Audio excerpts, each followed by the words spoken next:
ବାଲେଶ୍ୱରରେ ପାଳିତ ହେଲା ପ୍ରବୀଣ ରାଜନେତା ଅରୁଣ ଦେଙ୍କ ପଞ୍ଚମ ଶ୍ରାଦ୍ଧ ବାର୍ଷିକୀ। ସ୍ୱର୍ଗତ ଦେ ସମାଜର ଚଳନ୍ତି ଅନୁଷ୍ଠାନ ଥିଲେ ବୋଲି କହିଲେ ଅତିଥି। ବାଲେଶ୍ୱର ଷ୍ଟେସନ ଛକରେ ଖୋଲିଛି 1 ଓ 2 gram gold forming jewellery showroom. ଆଜି ହିଁ ଆସନ୍ତୁ ଆଉ ବାଛି ନିଅନ୍ତୁ ଆପଣଙ୍କ ମନପସନ୍ଦର ଗହଣା। SJ ଜୁଏଲ୍ସ, ସମାଜ ଅଫିସ ତଳମଙ୍ଗଳା, ଷ୍ଟେସନ ଛକ, ବାଲେଶ୍ୱର। ଅରୁଣ ଦେ ସ୍ମୃତି ପରିଷଦ ପକ୍ଷରୁ ଓଡ଼ିଶା ରାଜନୀତିର ପ୍ରବୀଣ ରାଜନୀତିଜ୍ଞ ତଥା ମହାନ ଜନନାୟକ ବାଲେଶ୍ୱରର ପୂର୍ବତନ ବିଧାୟକ ଅରୁଣ ଦେ ବା ଦାଦାଙ୍କ ପଞ୍ଚମ ଶ୍ରାଦ୍ଧ ବାର୍ଷିକ ପାଳିତ ହୋଇଯାଇଛି। ସକାଳେ ଅରୁଣ ଦେ ସ୍ମୃତି ପରିଷଦ କାର୍ଯ୍ୟାଳୟ ଓ ଶୋଭାରାମପୁର ଛକସ୍ଥିତ ଦାଦାଙ୍କ ପ୍ରତିମୂର୍ତ୍ତିରେ ମାଲ୍ୟାର୍ପଣ କରାଯାଇଥିଲା। ଅରୁଣ ଦାକୁ ଭୁଲା ଯାଇପାରିବନି।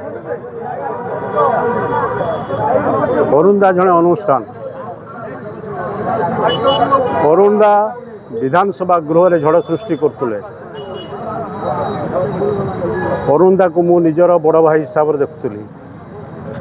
ସେ ସବୁବେଳେ ମୋତେ ପରାମର୍ଶ ଦେଉଥିଲେ। ଯିଏ ଯେ ଦଳର ଥାଉ ନା କାହିଁକି ଯିଏ ଯାଇକି ତାଙ୍କ ପାଖରେ ପହଞ୍ଚୁଥିଲା ସିଏ ପରାମର୍ଶ ଦେଉଥିଲେ, ସୁପରାମର୍ଶ ଦେଉଥିଲେ।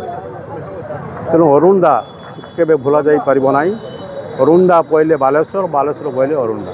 ଆଜି ଆମ ପ୍ରିୟ ନେତା, ସଂଘର୍ଷ ସଂଗ୍ରାମୀ ନେତା, ଗରିବ ଖଟିଖିଆ ମେହନତୀ ମଣିଷର ନେତା, ଶ୍ରମିକ ନେତା ଅରୁଣ ଦେଙ୍କର ଆଜି ପଞ୍ଚମ ଶ୍ରାଦ୍ଧ ବାର୍ଷିକୀ ପାଳନ କରାଯାଉଛି ସ୍ମୃତି ପରିଷଦ ତରଫରୁ।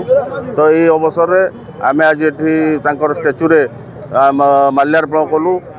ଆମର ପୂଜ୍ୟ ନେତା ଯିଏକି ରଘୁନାଥ ମହାନ୍ତି ପୂର୍ବତନ ମନ୍ତ୍ରୀ ସିଏ ଆସିଛନ୍ତି, ସ୍ୱରୂପ ଦାସ ଆସିଛନ୍ତି ଏବଂ ଅନ୍ୟ ବନ୍ଧୁମାନେ ଆସିଛନ୍ତି ସବୁ ବହୁ ସଂଖ୍ୟାରେ।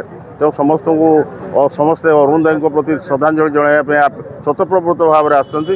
ଏବଂ ପ୍ରଥମେ ଆମେ ତାଙ୍କ ବାସଭବନରେ ତାଙ୍କ ଷ୍ଟାଚ୍ୟୁରେ ଆମେ ମାଲ୍ୟାର୍ପଣ କରିବା ସଙ୍ଗେ ସଙ୍ଗେ ତାଙ୍କ ପିତା ଗୋଲକନାଥ ଦେଙ୍କ ଷ୍ଟାଚ୍ୟୁରେ ଯିଏକି ନୀଳଗିରି ଗଡ଼ଜାତ ଆନ୍ଦୋଳନର ନେତା ଥିଲେ, ସ୍ୱାଧୀନତା ସଂଗ୍ରାମୀ ଥିଲେ, ସେଠି ମଧ୍ୟ ମାଲ୍ୟାର୍ପଣ କଲୁ। ଏବେ ସିଦ୍ଧି କଲ୍ୟାଣ ମଣ୍ଡପଠାରେ ଏକ ବିରାଟ ଶ୍ରଦ୍ଧାଞ୍ଜଳି ସଭାର ଆୟୋଜନ କରାଯାଇଛି। ବହୁ ବିଶିଷ୍ଟ ବ୍ୟକ୍ତିମାନେ ଅତିଥି ଭାବରେ ଯୋଗ ଦେବାର କାର୍ଯ୍ୟକ୍ରମ ରହିଛି। ତେଣୁ ଏ କାର୍ଯ୍ୟକ୍ରମ ସଫଳ ହେବ ଏବଂ ଅରୁଣ ଦେଙ୍କ ପ୍ରତି ବାଲେଶ୍ୱରବାସୀଙ୍କର ଯେଉଁ ଶ୍ରଦ୍ଧା ସମ୍ମାନ ରହିଛି ସେ ଆଜି ପ୍ରତିଫଳିତ ହୋଇଛି ତାହାର। ତେଣୁ ମୁଁ ସମସ୍ତଙ୍କୁ ପୁଣି ଥରେ ଧନ୍ୟବାଦ ଦେବି। ପରେ ସ୍ଥାନୀୟ ସିଦ୍ଧି କଲ୍ୟାଣ ମଣ୍ଡପରେ ଏକ ସ୍ମୃତି ସଭା ଅନୁଷ୍ଠିତ ହୋଇଥିଲା। ପରିଷଦର ସାଧାରଣ ସମ୍ପାଦକ ରଞ୍ଜନ ବାଗଙ୍କ ପୌରୋହିତ୍ୟରେ ଆୟୋଜିତ ସ୍ମୃତି ସଭାରେ ପୂର୍ବତନ ମନ୍ତ୍ରୀ ରଘୁନାଥ ମହାନ୍ତି ଓ ଜ୍ୟୋତି ପ୍ରକାଶ ପାଣିଗ୍ରାହୀ, ପୂର୍ବତନ ବିଧାୟକ ଜୀବନ ପ୍ରଦୀପ ଦାସ, ସୁକାନ୍ତ ନାୟକ, ସ୍ୱରୂପ ଦାସ, ସୁଦର୍ଶନ ଜେନା ଓ ପ୍ରଦୀପ୍ତ ପଣ୍ଡା, ନାରୀ ନେତ୍ରୀ ଲେଖାଶ୍ରୀ ସାମନ୍ତ ସିଂହାର, ନୀଳଗିରି ବ୍ଲକ ଅଧ୍ୟକ୍ଷା ଶୁଭଲକ୍ଷ୍ମୀ ମାଝୀ ପ୍ରମୁଖ ଏଥିରେ ଯୋଗଦେଇ ସ୍ୱର୍ଗତ ଦାଦାଙ୍କ ଜୀବନାଦର୍ଶ ଉପରେ ସ୍ମୃତିଚାରଣ କରିଥିଲେ।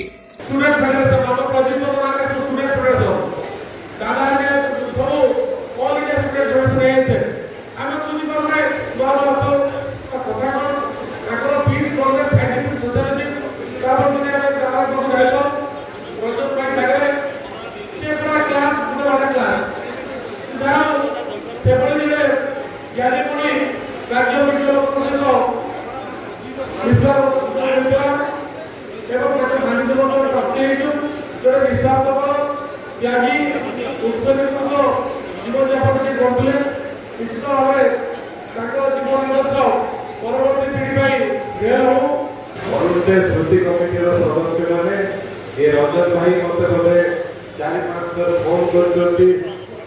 ସ୍ୱରୂପ ଦାସ ମହୋଦୟ ମଧ୍ୟ ମତେ ବହୁତ କହିଛନ୍ତି।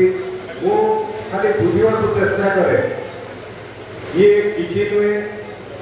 ମନେ ପକାଉଛନ୍ତି ଯେ ଦାଦା ଆମକୁ ତମର ଯୋଉ ଆଦର୍ଶ ଥିଲା, ତମର ଯୋଉ କର୍ମ ଶୈଳୀ ଥିଲା ସେତିକି ମନେ ପକାଉଛୁ। ଆମକୁ ଭଲ ବାଟରେ ନେଇକି ଚାଲନ୍ତୁ।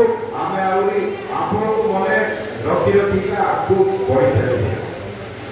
ମନେ ପଡ଼େ ଯୋଉ ପ୍ରତିଭା ସମ୍ମାନ ଦିଆଯାଉଛି। ଆଜି ପ୍ରତିଭା ସମ୍ମାନ କଥା କହିଲେ ପ୍ରତିଭା ଏଇ ବାଲେଶ୍ୱର ମାଟିରେ ଭର୍ତ୍ତି ଅଛନ୍ତି। ବାଲେଶ୍ୱର ମାଟିରେ ଯାଇ ସାରା ବିଶ୍ୱରେ ବର୍ତ୍ତମାନ ଚହଳ ପକେଇଛନ୍ତି।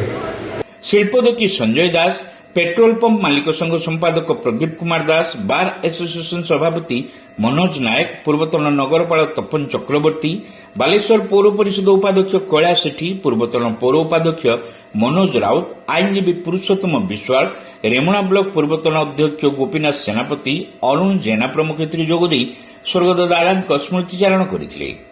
ଏହି ଅବସରରେ ବିଭିନ୍ନ କ୍ଷେତ୍ରରେ ଉଲ୍ଲେଖନୀୟ ଅବଦାନ ପାଇଁ ବହୁ ପ୍ରତିଭାବାନ ବ୍ୟକ୍ତିତ୍ୱଙ୍କୁ ପରିଷଦ ପକ୍ଷରୁ ସମ୍ବର୍ଦ୍ଧିତ କରାଯାଇଥିଲା। କବି ଶ୍ରୀଦେବ କାର୍ଯ୍ୟକ୍ରମରେ ମଞ୍ଚ ପରିଚାଳନା କରିଥିବା ବେଳେ ପୂର୍ବତନ କାଉନସିଲର ବିଶ୍ୱଜିତ ମହାପାତ୍ର ଶେଷରେ ସମସ୍ତଙ୍କୁ ଧନ୍ୟବାଦ ଦେଇଥିଲେ।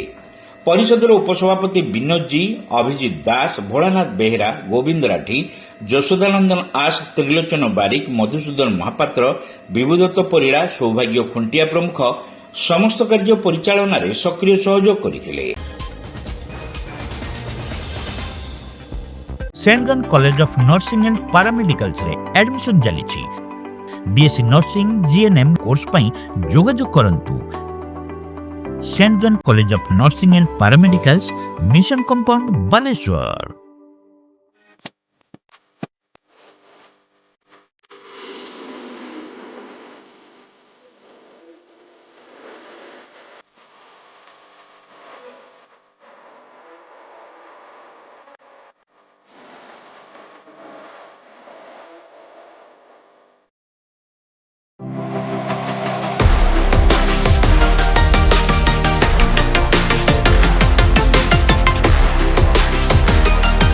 मां लक्ष्मी ज्वेलर्स, विवेकानंद मार्ग, चिड़िया पोलो, बालेश्वर।